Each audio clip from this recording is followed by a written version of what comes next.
સાહેબ, આપણે યોગ બાબતે અષ્ટાંગ યોગ અને હઠયોગ વિશે વાત કરી રહ્યા હતા, તો ખાસ કરીને હઠયોગ વિશે દર્શક મિત્રોને વધુ જણાવીએ.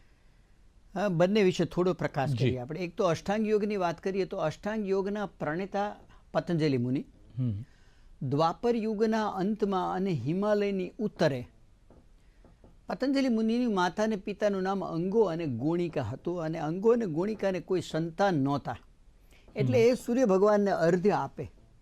તો એકવાર અર્ધ્ય આપતા હતા અને એના હાથમાં બાળક સૂર્ય ભગવાને આપ્યું, એટલે એનું નામ પતંજલિ. અંજલિ, આ પતંજલિ, એટલે એમનું નામ પતંજલિ પડ્યું. 6 વર્ષની નાની ઉંમરમાં સળચક્રનું ભેદન કરી અને એક પરમ તત્વને ઉપલબ્ધ થઈ અને એક કક્ષાએ પહોંચ્યા પછી એને ઉપદેશ ઉપરથી આદેશ મળ્યો કે તમે કોઈ ગ્રંથની રચના કરો, અને એમને પાતંજલિ યોગ સૂત્રની જે રચના કરી.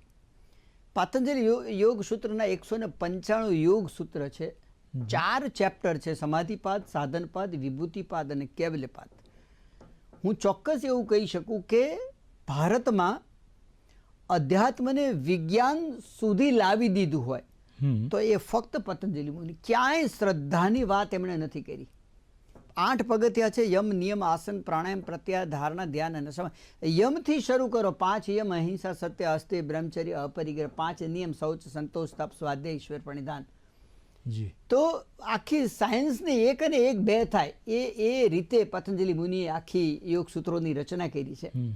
અને હઠયોગની વાત કરું તો હઠયોગના પ્રણેતા શંકર ભગવાન, અને એક બીજી દંતકથા મુજબ હિરણ્ય ગર્ભ એટલે બ્રહ્માજી પણ કહી શકાય છે, પણ મને શંકર ભગવાન વધારે બેસે છે. અને હઠયોગમાં બધી જ પ્રેક્ટિકલ જેટલા પણ આસન, પ્રાણાયામ, શુદ્ધિ ક્રિયાઓ, મેડિટેશન, એટલે એ બધું હઠયોગમાં ડિટેલિંગમાં કરેલું છે હઠયોગમાં. અને હઠયોગ એટલે એના વિશે પણ એક ગેરસમજ થાય છે. હઠ એટલે જબરજસ્તી થાય ને, જનરલી હઠ એટલે આપણે કંઈક જોઈએ કે હઠ કરીને બેઠા છે, તો હઠ શબ્દને હિસાબથી હઠયોગમાં ગેરસમજ ઊભી થઈ.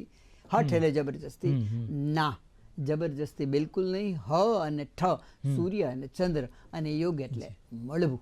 સૂર્ય અને ચંદ્રનું મળવું એટલે યોગ.